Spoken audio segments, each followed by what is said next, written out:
Down to the coast, we'll get together, have a few laughs. Got invited to the Christmas party by mistake.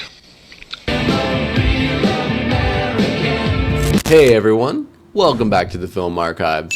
Today we're diving into the action-packed world of Die Hard, the 1988 classic that redefined the action genre, and is now considered to be one of the greatest action films of all time. But is it a Christmas movie? Well, let's get into it. Ho, ho, ho. We kick things off with our protagonist, a New York Police Department officer by the name of John McClane, who is played by, of course, our boy, Bruce Willis. It's okay, I'm a cop. You know, let's just give a quick shout out to him and his family and hope that his health improves, because very sad the current struggle that he is going through. We see Officer John McClane arrive in Los Angeles, arriving at the Nakatomi Plaza with the goal of reconnecting with his now, estranged wife, whose name is Holly. They both meet at her company's Christmas party, and little does John McClane know that the night is about to get way more complicated, brother. Boom!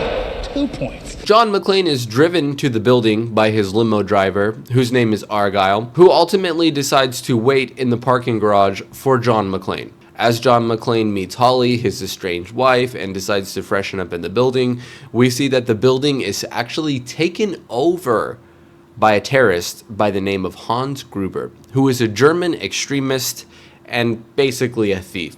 Do you really think you have a chance against us, Mr. Cowboy? He's with a very well-armed crew of German terrorists. Hans Gruber being played by one of my favorite actors of all time, AlanRickman, rest in peace, aka Professor Snape. Page 394.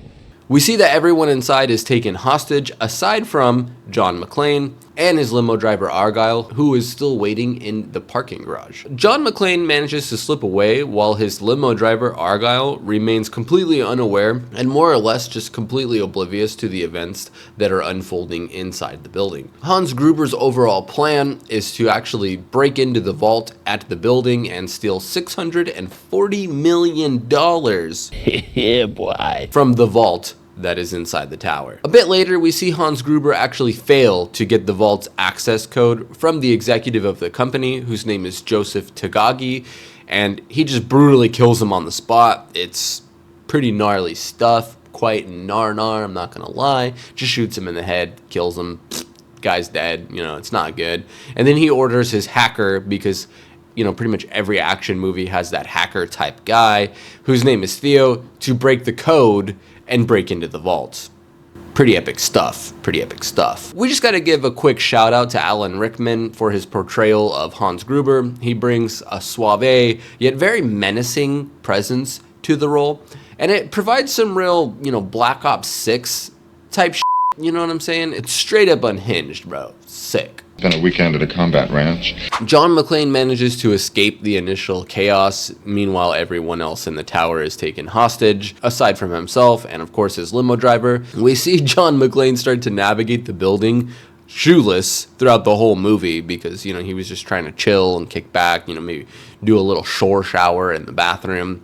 And he is armed with very minimal weaponry. His first encounter with the terrorist is just intense. It's extreme, brother. Ending with John McClane, Bruce Willis, dropping the body down an elevator shaft and sending a very clear message to Hans Gruber and the rest of his terrorist gang, having written on the body saying that now I have a machine gun. Ho, ho, ho. It's a chilling moment, and I will say this is what makes this movie a Christmas movie, aside from the fact that it takes place on the night of Christmas Eve. Multiple reasons, but I think this is the main one, at least for me. So as John McClane kills the terrorist, Tony, who's actually the brother to another terrorist, who we'll see more of it a little bit later, he takes his SMG, which looks a lot like an MP5, and he takes his radio in order to contact the Los Angeles Police Department, aka the LAPD. This is where the character Sergeant Al Powell enters, played by Reginald VelJohnson, who you may recognize from this year's season of Dancing with the Stars, and spoiler alert, he didn't win. He just did a lot of this. which is cool, you know? He's doing a little bit of the nay-nay, a little bit of the whip it. Like, it's pretty cool stuff, guys. It's pretty cool stuff. We're not hating on Reginald at all. We, here at the Film Archives, we love Reginald VelJohnson. We just love him, bro. Sergeant Powell winds up becoming John's pretty much one and only ally on the outside of the building, and their radio conversations add, kind of a layer of depth to the story and really showed John McClane's vulnerability and his determination. Sergeant Powell is initially skeptical, but McClane continues to take out the terrorists and even winds up getting C4 explosives and the detonators, which kind of puts a speed bump in the terrorists' overall plan. We see Powell attempting to just kind of leave and assumes that nothing is wrong in the building initially, but John McClane winds up dropping one of the terrorists' bodies right on top of his squad car, which of course prompts him to call for backup. Cue the conversation between John McClane and Hans Gruber, and one of the most iconic lines ever written in any movie ever made. Yippee-ki-yay, motherfucker. A bit later, as Sergeant Powell has called for backup, we see that a SWAT team arrives and attempts to swarm the building, but is of course repelled by Hans Gruber and his group of German terrorist extremists, and a lot of them are injured and some of them even killed. However, John McClane, who has acquired the C4 explosives, actually throws them down the elevator shaft and kills most of the terrorists that are firing on the SWAT team and kind of puts a stop to their overall assault and, obviously shocks a lot of the police that are surrounding and creating the perimeter. As things escalate, we see the FBI eventually takes control of the situation and the hostage situation, ordering that the building's power be shut off, which actually fell right into Hans Gruber's plan, and it actually disables the vault's very last electromagnetic lock, which was relying on electricity, which allows him access to steal the bonds he was after in the first place.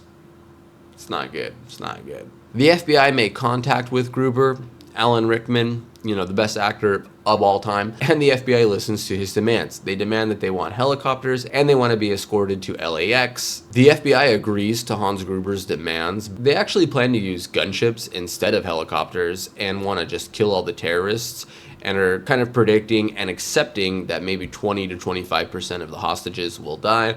And this is no good to our boy John McClane. No good at all, guys. However, Hans Gruber, AlanRickman's character, has already planned for this and actually intends to blow up the roof, making it appear as though himself and his team of terrorists all died in the explosion, which is part of his plan. We see one of the terrorists who has been enraged by his brother's death, Carl, go after McClane, and this is just hardcore personal, and they have a huge showdown and a fight, and it kind of winds up and it kind of culminates in John getting the upper hand and strangling him with a chain, and it seems that Carl has been killed, but this guy will come back into play a bit later, so remember that. Hans Gruber, who has been watching TV and the report of the unfolding events inside the building, has essentially deduced that John McClane is actually Holly's husband.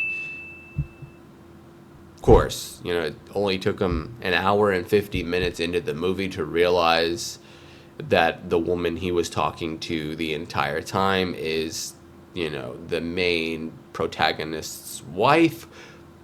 But it's fine. It's actually fine, because this movie, although a little dated, is still just a banger, guys. It's a banger, bro.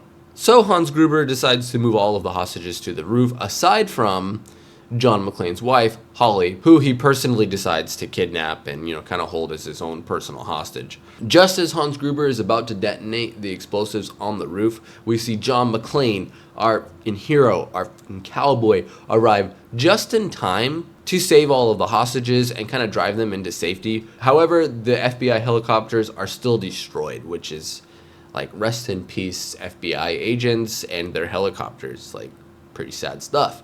Meanwhile, the hacker, Theo, has actually retrieved an escape vehicle, and kind of their backup plan in the parking garage is actually knocked out by Argyle, who is John McClane's limo driver from earlier, and who has essentially been monitoring the situation unfolding in the tower over his limo's CB radio, which was pretty trucker status of him, bro. Like, shout out Argyle, shout out, bro. Battered but determined, John McClane eventually finds Holly with Hans Gruber and his very last remaining henchman. We see John McClane surrender and drop his submachine gun MP5, and seemingly is about to be executed by Hans Gruber, but this fool's straight up gangster and duct taped his gun to his back.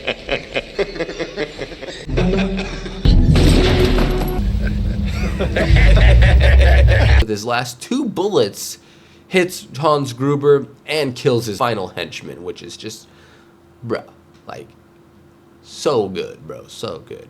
We see Hans Gruber fall out the window, but he grabs a hold of John McClane's wife, Holly, and attempts to take her down with him. Like, if I'm going down, you're going down, brother. Let's go. However, our boy John McClane, of course, manages to save his wife by unclasping her wristwatch, which was a Rolex, so rest in peace to that Rolex. As John McClane and his wife Holly head outside, we see Carl, the person who we thought died from being, strangled to death with the chains, actually come back, and he ambushes them both. However, Sergeant Powell manages to shoot and kill Carl, in turn saving John McClane and Holly, which was pretty great stuff. Pretty great stuff. In the final scene, we see Holly punch the reporter who has been reporting on the events of the night when he attempts to interview John McClane, and it's a pretty classic moment. And in the very final moments, we see Argyle, the limo driver, which is just like, bro, this guy is a dedicated limo driver. Like, this fool's getting a fat tip and 5-star review, you know what I mean? But he actually drives the couple away who are finally reunited, which I think we can all agree is probably one of the greatest endings to any action film ever made, and possibly, maybe even any film ever made, period. We then fade to black. Sha sha sha sha sha. The movie ends. So, was Die Hard worth watching? Well, obviously, yes. It's one of the best action films ever made and has its own series of films. And Die Hard is not just an action movie.